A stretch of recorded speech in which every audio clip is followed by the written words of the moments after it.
So a good friend of mine sends me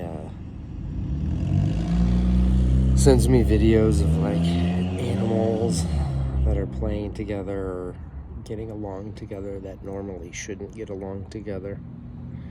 And so he just sent me a couple of videos of it was some dude videoing his cat and his dog playing with a coyote that he must have befriended or whatever, somehow befriended when it was a puppy or whatever.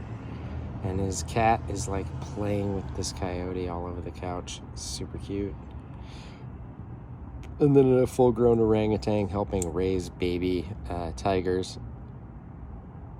who watched the rescue folks like feeding the baby tigers and then decided he wanted to try, and so they let him, and so he bottle feeds these fucking tigers. And he's like snuggling and loving on them. I just think it's really fascinating that,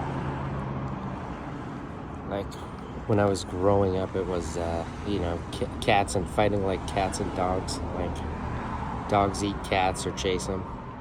I guess probably not eat them in the wild. Two predators, but it's kind of interesting to think that, like, when, like, I was raised religious, so there's this, like, church-related image that's like, Jesus gets people to, just letting you know I have a meeting in a few minutes. Jesus gets the lion to lay with the lamb or something like that. Like it's a predator that's hanging out with a herbivore. Or a carnivore hanging out with an herbivore. And it's sort of interesting to think about how resources are involved in that. So if you've got some animals that live in a place where their resources are taken care of, then they don't have to eat each other. And so they can learn at a younger age that cohabitation can work. You know, I don't know if that would last if resources disappeared, but it's just sort of an interesting thought process to think through. Like, I think the world can be way more connected than we think it is.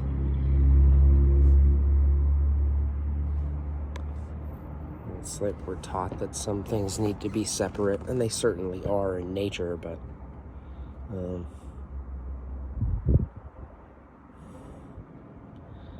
yeah, I think there's just a lot more going on when you see an animal cruise by. I think they're deeply tuned in to all the fabric of nature just the way we are. I don't know. It's just a cool thing to think about. Anyway, that's all for now. My ramblings about fucking animals that shouldn't get along together but do. Like, can survival help necessitate those connections? I mean, I'm sitting here with my doggos, watching them do dog things, watch the world go by from up here.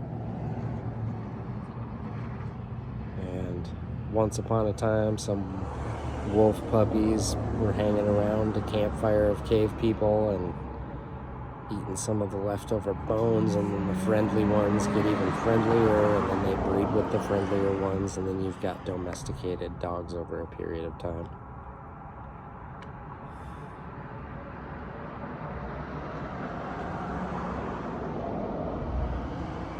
And then we continue evolving together.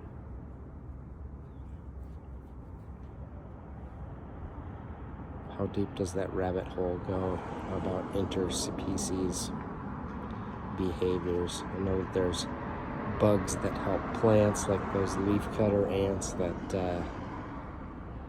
what are they? They harvest the leaves to feed the fungus that produces something that the ants eat.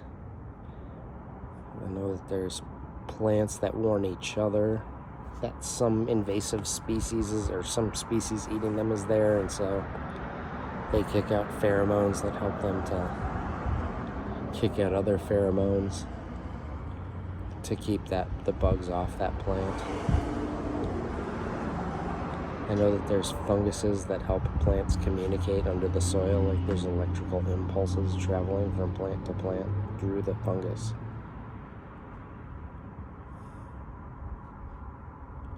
Like, how deep does that interspecies communication go? It's pretty cool. Maybe. I think it's what I'm aware of is pretty cool. I'm curious if the rabbit hole is even cooler. I'm assuming so. Anyway, have a good day. Check you later. I don't know if check you later needs to be my catchphrase, but it seems appropriate somehow. Have a good day. Bye.